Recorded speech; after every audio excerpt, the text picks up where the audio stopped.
You're listening to the Meditation and Attachment Podcast with George Haas. For more information, please visit our website at www.mettagroup.org. That's www.mettagroup.org. It is November 5th, 2020 at 7:35 p.m. Pacific time. And this is Meditation and Attachment, Deepening Your Practice. And I've been talking about Vipassana for the last couple of weeks, which I'm going to continue to do. But at the same time, we are still eagerly, is the word, awaiting the results from our elections. And we're not going to have any for a day or two, it seems. But it is interesting to live in a country that's so clearly divided in half, with such different ways of being in the world and relating to the world.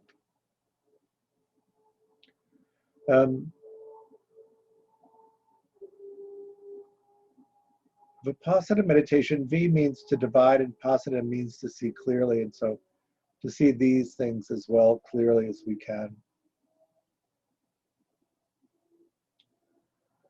We've been talking about this for a couple of weeks. In the first week, we just touched into sensory clarity, dividing or touching into and developing the capacity to track sensing activations in the individual sense gates.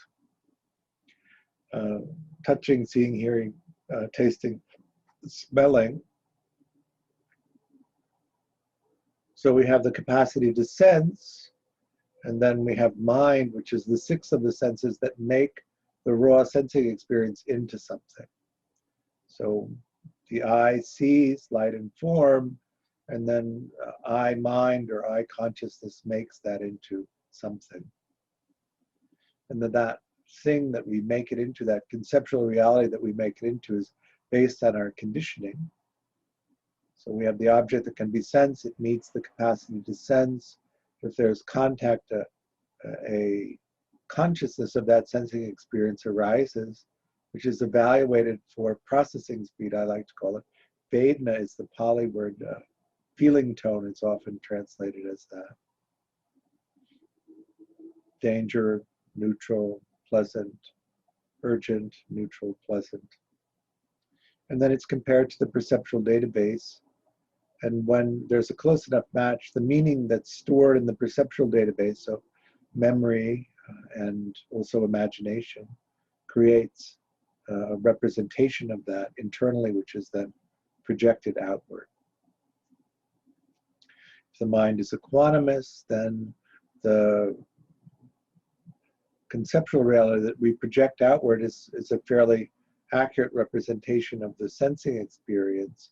And if the mind is distorted by some mind state, then the way that we create conceptual reality is distorted by that mind state. So if the mind is angry, the world looks angry. If it's happy, the world looks happy. So we want to pay attention to that and develop enough sensitivity to it that we can watch that process unfold in real time.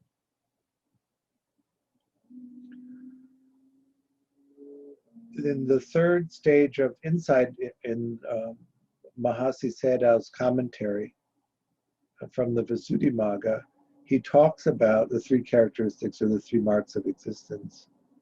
Anattā, which is not self, anicca, which is impermanence, and duḥkha, which is often translated as unsatisfactoriness. Once you develop the capacity to meditate, then you begin to meditate on certain things or certain activities so that you can begin to develop insight into the nature of these things. What we're really looking for is a way of understanding the human condition and in a way that we can understand it. There was an article in the paper today that said that the brain structures itself in 11 dimensions, which I found quite interesting. Although I have a hard time conceptualizing them. I used to have a friend, Paul Hoffman, who died many years ago, who ran the artificial intelligence lab at UCLA. And I would go out to lunch with him, and I would ask him to explain to me how the universe can exist in a non-expanding space and at the same time be continuously expanding. And he would write a few quotations, a few mathematical equations on a napkin and push it toward me, which was actually of no help. In the same way that this article describing the brain learning in 11 dimensions was no help for me to comprehend it. So what you begin to learn, of course, is in the way that this is described. Sometimes it's described in mathematical equations, and then there's the philosophy side that begins to describe it as a philosophical idea, a way of embracing it. So we have many ways to know things.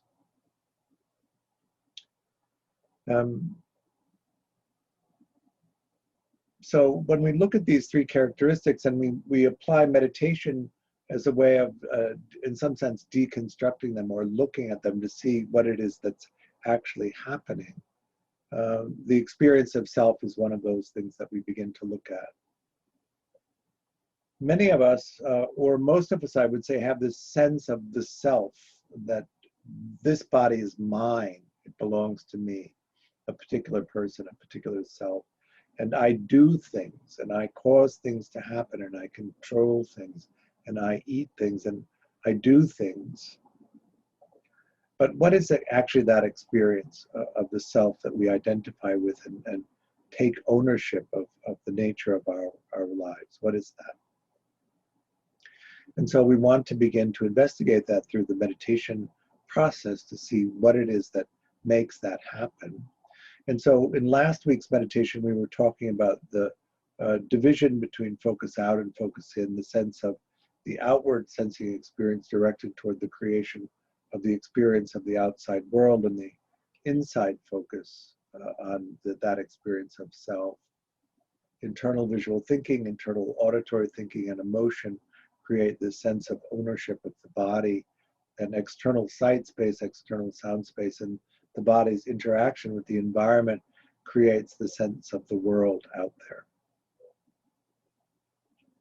But it's all fixated and established through this connection to the perceptual database and the history of our conditioning, and it's selected based on what has meaning to us. So we all carry with us a hierarchy of things that we like to focus on, and then we create the environment that we're in based on the presence of those things or the absence of those things.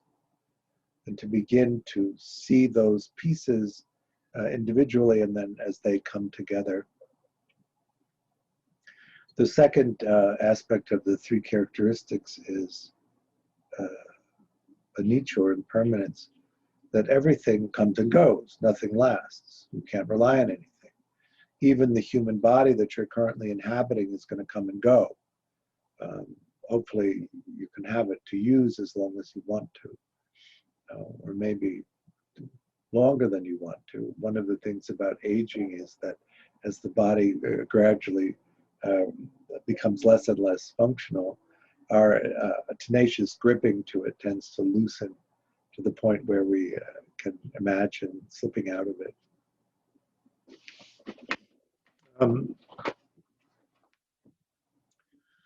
So there's the large aspect, the macro aspect of that, where everything comes and goes, everything changes, nothing really remains the same. And then there's the micro aspect, each sensing experience arising and passing, each sensing event arising and passing.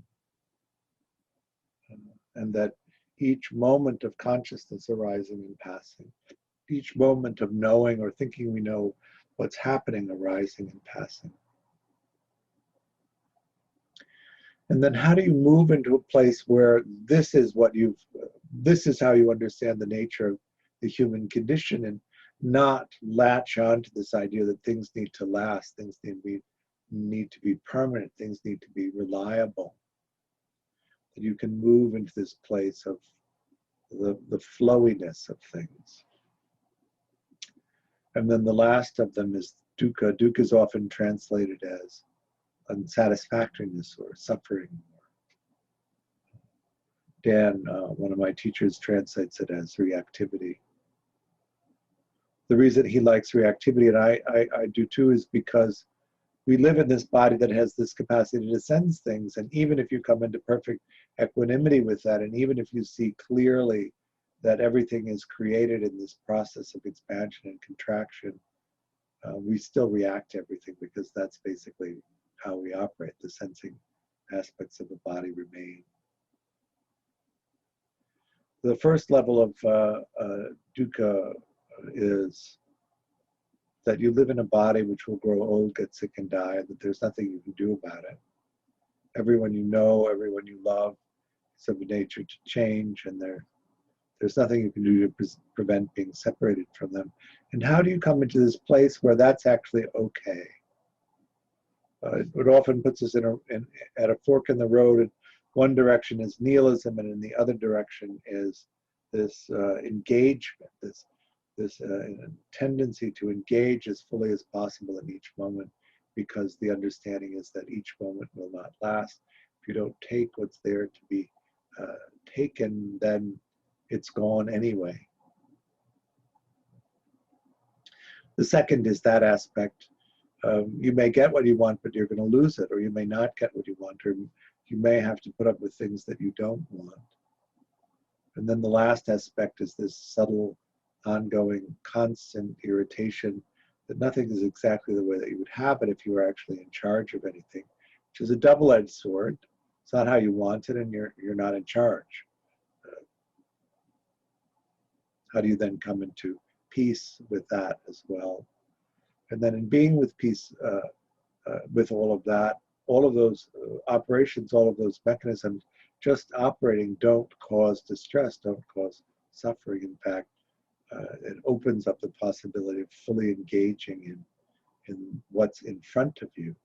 Even staring down that list of preferences, that you don't have to have a preference for what's available to you in the moment.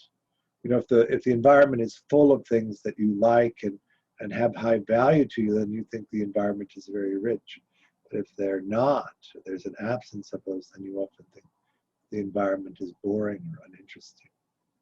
And then can you be in either place? So this is actually what we're trying to see in the practice that we do. These insights, let's call them. And yet what we're doing in meditation is sitting and just tracking the arising and passing of sensing experiences. Noticing how the mind directs our attention and how we gather mind moments and create conceptual reality out of them. Noticing that sometimes there's objects and sometimes there isn't. So in tonight's meditation, what I thought we would add to the mix of see, hear, feel, focus in, focus out was also focus on rest. But your attention can be drawn to sensing the sense gate, and the sense gate cannot be active, so that you have this restful state. And then you can come into a place of abiding in the experience of just being without there needing to be constant activations which are fulfilling or entertaining or distracting. And then beginning to develop this clarity. If you have, for instance, an interest in external sound and you're constantly listening to external sound, but then sometimes there's no sound, can you just be in that process of watching the arising and passing? Most of the time, what we do is jump from arising to arising to arising to arising. And in doing that, it begins to create this perception of things being continuously active, continuously ongoing. And we don't notice the falling away of things, the impermanence of things. And so in order to be able to see that clearly, we need to be able to follow a sensing experience as it arises, as it manifests, and then as it passes away, and then rests, that moment of non-activation.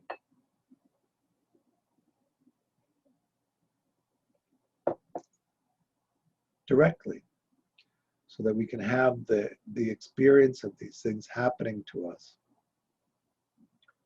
And knowing that in each moment all of those things are happening, and be present for it, to see it happening, so that we can begin to see through this idea of a self or a world, and see that actually our capacity is to sense things and then create ourselves in the world out of it, and then push that back out into the world, and that that's what we're actually inhabiting. And to be at peace with that, to be in a place where that's actually the experience of it. It's an interesting thing to live in a country that's as divided as ours. Living in California, of course, it's a very blue place. The middle tends to be more red in the way that we've divided things up. It seems quite natural in the way that I see the world and understand the conditions of the world. And it's very different than the way that the more conservative way of seeing things is.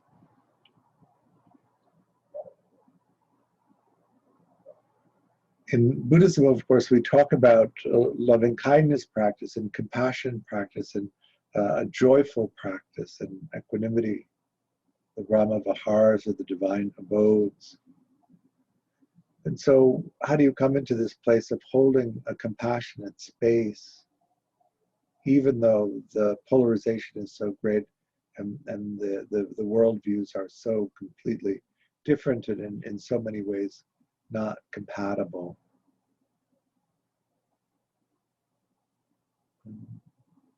It isn't contradictory in a sense to hold this compassionate view of the world and to see other people hold a different view, because the understanding is, of course, that the way that we create, the way that we all create conceptual realities through this process of comparing what's coming into the database and defining meaning to it, so that we can easily see the same experience, and because our conditioning is so different, assign different meanings to it, different values to it, and then make the intention and action to act in the world. We have a lot of focus in Buddhism around skillful action, skillful means, seeing things clearly, making the intention and action, and acting in an ethical way in the world. And our obligation to do this is not affected by people who don't do that. In fact, not so much in Theravada Buddhism and in Hinayana Buddhism, where there is no bodhisattva vow, but in Mahayana Buddhism, where there is the bodhisattva vow, which is to continue to be reincarnated until all beings are liberated.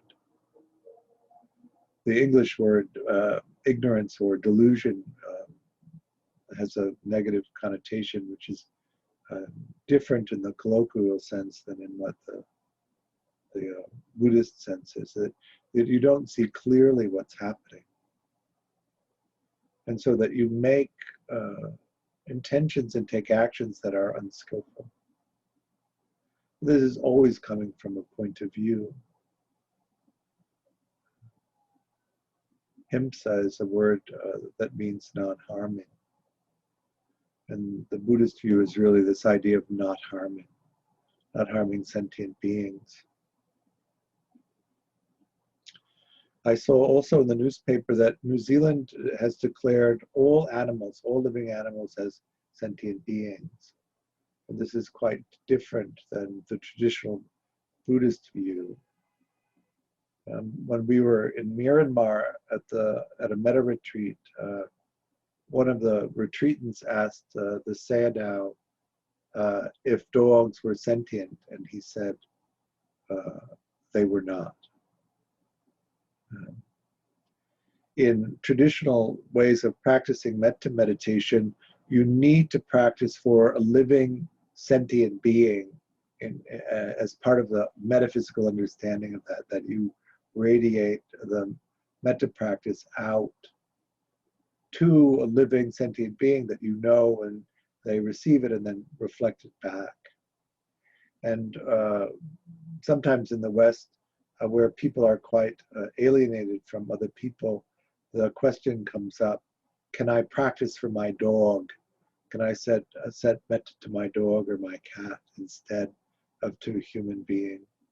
Because I can do that for my dog. I can hold a kind mind state and do that. And the Sayadaw said, you can't do that because dogs are not sentient.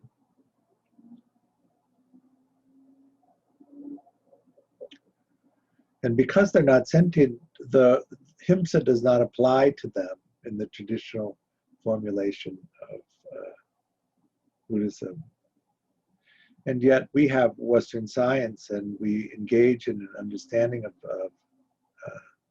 what sentience is in a way that's different from that. And we see quite clearly that sentience is widely distributed in different kinds of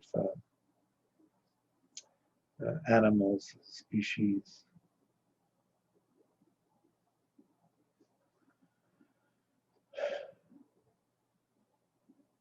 So how do you come into this place of compassion, a compassionate response?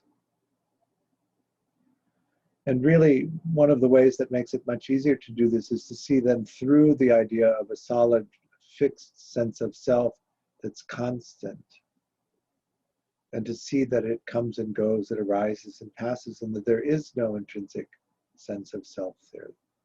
Everything arises and passes. So that we can take on the work that's going to be necessary to bridge this extreme polarization in our country, to see if we can come into a place of peace. So all sentient beings, all beings can live in peace here. So this is actually, I think, what the purpose of meditation is, to come into that place where you can see clearly what's happening and to come into a place of peace, and then to be able to relate to everyone else in that way, even if the actions that they are taking seem so difficult, so unforgivable, often irredeemable.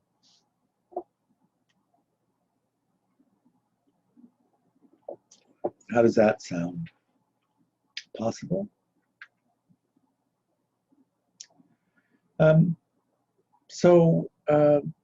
That's really all of the remarks that I want to make tonight. I thought we'd do a little bit longer period of sitting, as given where we're at. Any questions before we begin? Christian? I'm just curious about like your own approach for your own practice with you know, it's probably not limited to what you were describing, but you know, you were saying the traditional view of metta you know, wouldn't apply to like a dog, or I think you've described it as not applying to the deceased. You know, how does that sort of stuff inform your own practice? Do you sort of take your own stuff, your own view towards it, and practice sort of however, or is it sort of like you know, I'm going to sort of trust the system and just try and do as much, you know, in terms of the traditions or the system? And you know, I'm just kind of curious about how someone approaches that. I take a broad view of sentience and think that himsa applies across all species, and that we should be really great caretakers of the world, and all of us here. I really do see the world as this complexly integrated system, and that we just can't willy-nilly knock out pieces of it and expect there not to be consequences to that. And I think that we're seeing these consequences, certainly with climate change and the sixth great extinction. 70% of the species of the animals on the earth are farmed for meat. The environment is being destroyed so that we can have a greater capacity to farm for meat. I see the system as a whole system, that you can't have these pieces that are so out of whack. I think that the purpose of life is to explore and discover things and be happy, and that actually is how we should orient things. I think that men and women should have the same opportunity. I think people of different races should have the same opportunity. And so when I practice, that's how it makes sense to me. We're humans, and we are in relationship to other humans.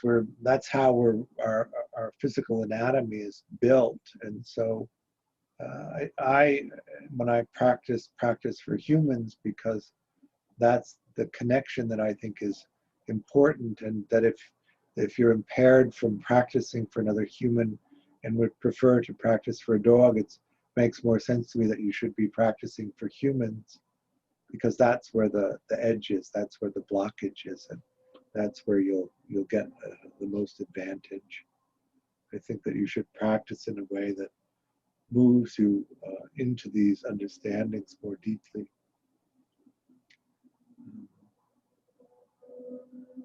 Is that a good enough answer? I guess what I mean is more broadly, when you run up against, when you have run up against some tradition where you could make maybe a decision that was, I'm going to take a sort of personal stance on this, or I'm going to go with a tradition, just in learning meditation, have you thought to sort of defer to the tradition more, or where do you sort of give yourself the permission as a meditator and as a student to sort of make your own decisions versus going with sort of more traditional views?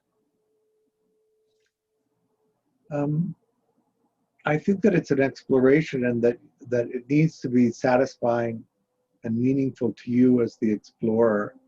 And so you would have to see in what way your exploration took you, and to rely on that intuitive sense, that wisdom mind of what's appropriate. I practice Western Buddhism. It's very different than Asian Buddhism, and the reason that I go to Asia is so that I can have that context, that contrast to understand it. But I can give you an example of a dialogue about this. We were again at this retreat, and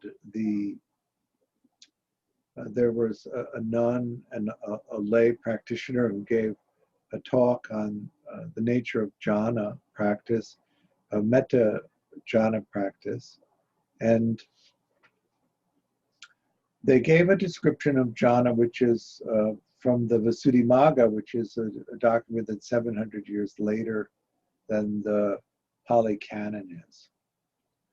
And then the next day, the Sayadaw gave a talk on jhana practice from the canon, and they don't actually agree in a sense.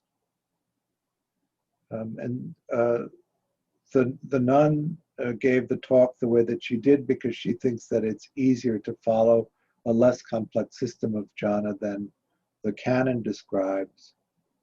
And so, but the contradiction is obvious in the text. In the Visuddhimagga, the first 4 jhanas cover the same territory as the first 5 jhanas in the canonical version of it. So I raised my hand because I'm a smartass and I like to do these things. And I said to the Sayadaw, which system is better, the Visuddhimagga or the canonical system? And the Sayadaw said, I'm a Sayadaw, I'm a monastic, I'm in robes, and I'm in a lineage, and I have to teach according to the sanctioned teachings of the lineage that I'm in. So I would say, from that point of view, that the canonical version is the correct version. And I said, personally, which system do you practice? And he said, I practice the system from the Visuddhimagga. Is that helping? Maybe another example. When I was younger and and was traveled less than I do prior to the COVID period, I studied bonsai, which translates from Japanese into potted tree. You know what I mean? The little decorative trees. And there's a very defined, rigid set of rules about how trees should look. And in the beginning, of course, you're learning all the rules and learning how to position them, where the first branch is, where the second branch is, third branch, the angle of the branches off the trunk based on the species of the tree, the kind of pot, the relationship of the pot to the height of the tree, the width of the pot to the height of the tree. All of those things are very clearly defined in the rule book. But then you would see the kokofu is once a year in Tokyo, they have kokofu, which is the huge worldwide competition for the best bonsai tree. They have the different divisions. Mame is the trees that are under 3 inches. Sojin is under 10 inches, and then they have bonsai trees that are under 3 feet. But you would look at a picture of the grand prize winning tree, and you could see very clearly that the bonsai artist had violated one of the rules in the creation of the tree. And that's actually the thing that made it a masterpiece, because you knew the rules perfectly, and also a way of which you could create it perfection outside of the rules.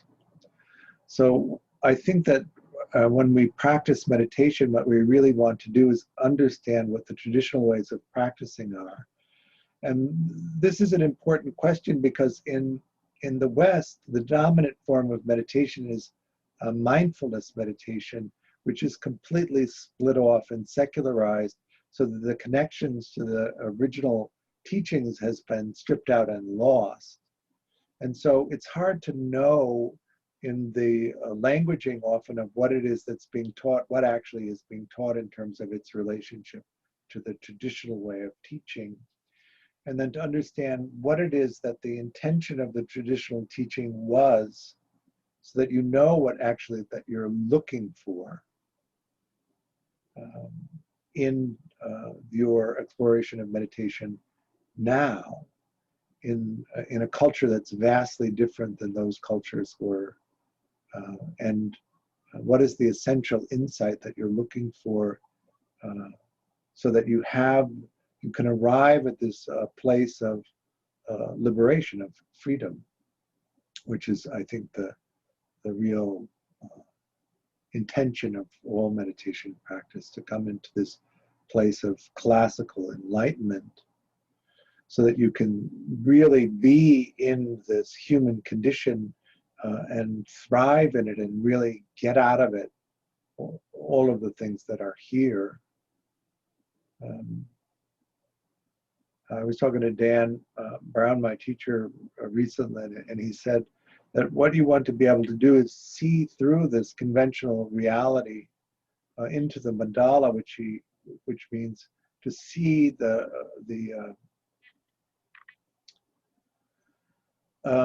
spiritual nature of life.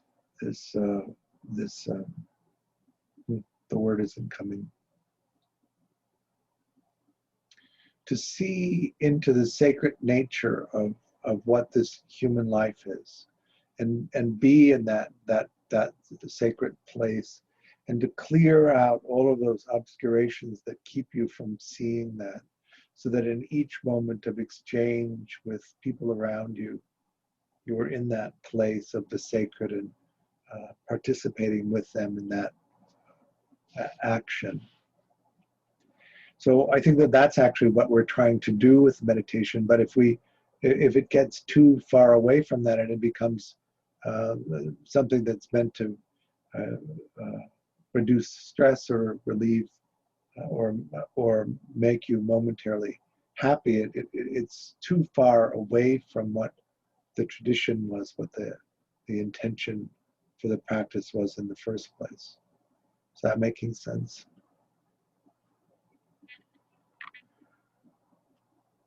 The in the West, for most people, science has become the miraculous, and the metaphysical descriptions and the fantastic, magical experiences of traditional Buddhism seem superstitious. How can you take that understanding of the superstitious and those poetical descriptions of things and understand that they're asking you to see something in that we in the West would see as a scientific description and be totally capable, totally willing to accept? So I like to talk about quantum mechanics, which seems actually quite metaphysical in a sense and quite magical in a sense. And yet, because it's that Western way of conceptualizing things, that seems to be quite a bit more acceptable to the way that my mind has been conditioned than, flying across the Yangon on the power of metta, which the Sayadaw describes.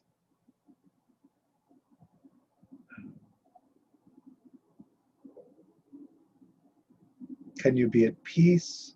Can you be at peace and completely authentic? Can you express that authenticity to someone else? And can you be at peace with the response that you get from that?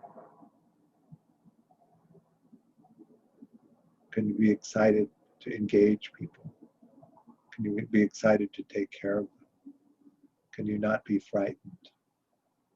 These are all the things that I think we practice for. So we should be wabi-sabi bonsai meditators then.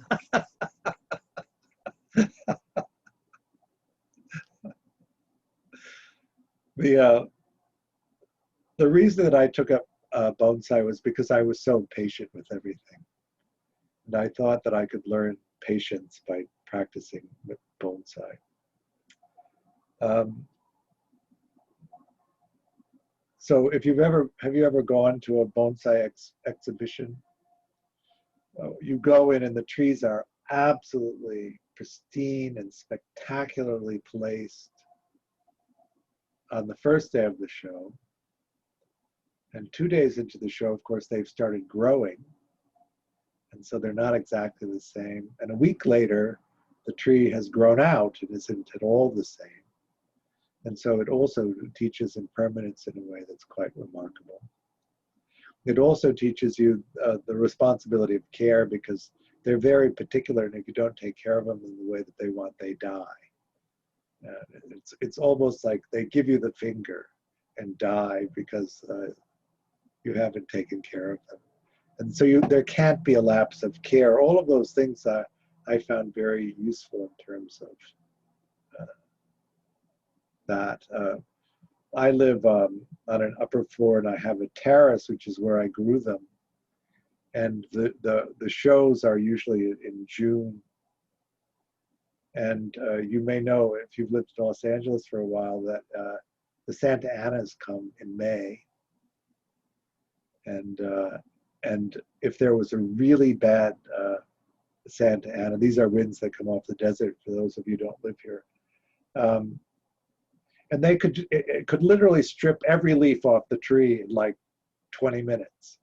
And so you'd be working, and the tree would be looking really good, and you'd be so excited because you finally had something that you could take and put into a show, and then in the middle of the night, the Santa Anas would come, and then you'd wake up in the morning and there'd be no leaves on the tree.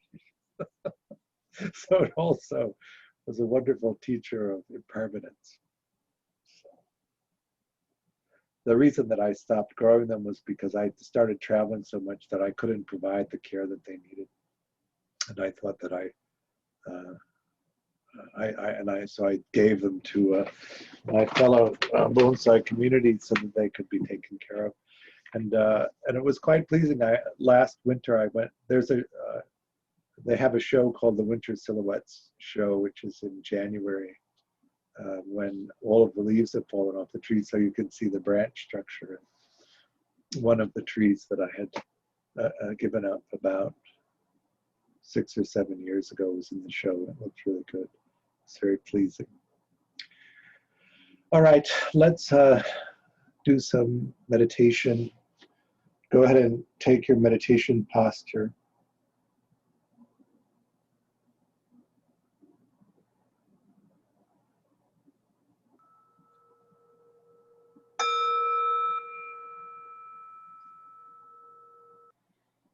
All right, so what's coming up? Saturday at 4:30, I'm going to read from my new book that's just out called The Lower Manhattan Dormitory Effect. So come along, I'll talk a little bit about how the book happened and what's in it, and then read from it. December 12th and 13th, I'm doing a weekend retreat with the Recovery Dharma Collective on relapse prevention. So if you have addiction issues and are interested in that, the attachment approach for working with addiction, come to that. It's all day Saturday and half a day on Sunday. We will have the Dharma maps day long in November and December, and then that series will end. This month in that class, we're mainly going to be doing meditation, and so I'll give some instructions, then we'll sit, and some instructions and sit. So there'll be a little bit more meditation than usual. In December, on the 3rd, we're starting a new level 2 class. So if you're interested in joining us for that, that's the meditation and attachment level 2. It's a 3-pillar approach, so we'll be introducing the ideal parent figure protocol there, as well as working on the development of mentalizing and also the psychoeducation around collaborative relationships. Question? Yeah, George, I didn't want to interrupt what you were saying, but earlier you mentioned that that what we feel on the inside, we project, we see the world that way. Mm-hmm. So I think when people are using drugs and alcohol, they're trying to we're trying to dial in how we feel in order to see the world in a different way.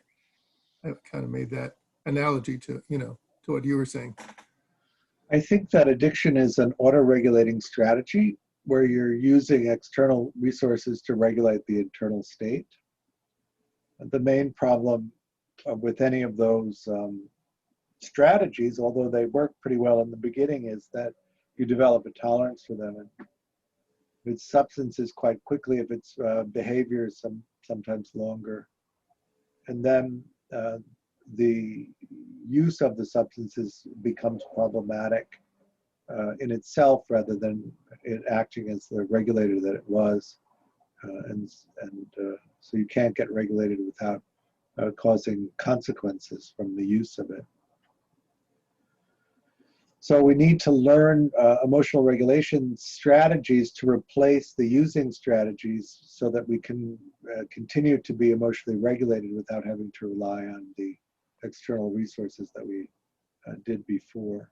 That's mainly the process.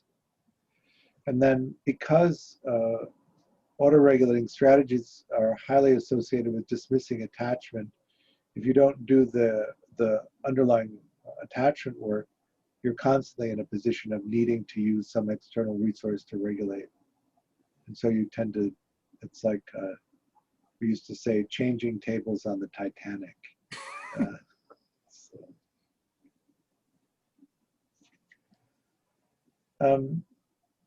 I do have a retreat coming up, December 28th to January 2nd. Take a look at that. The retreat and also the level 2, we have scholarship funds available for. We're going to limit the number of people in the level 2 class to 12. It's about half full, and the retreat we're limiting to 24, and it also is about half full. So we're considering doing that. Take a look at that. I offer this class on a dana basis. Dana is the Pali word for generosity. What that means is that I offer the teaching freely, but I do hope that you'll support me and also the work that Mettagroup is doing. Any amount is appreciated. There's a link on the website and also in the email that you may have received that you can make a donation. Of course, if you're not with resources, we as a community are happy to support you in your practice. Thank you for coming, and we will see you next time. Bye now.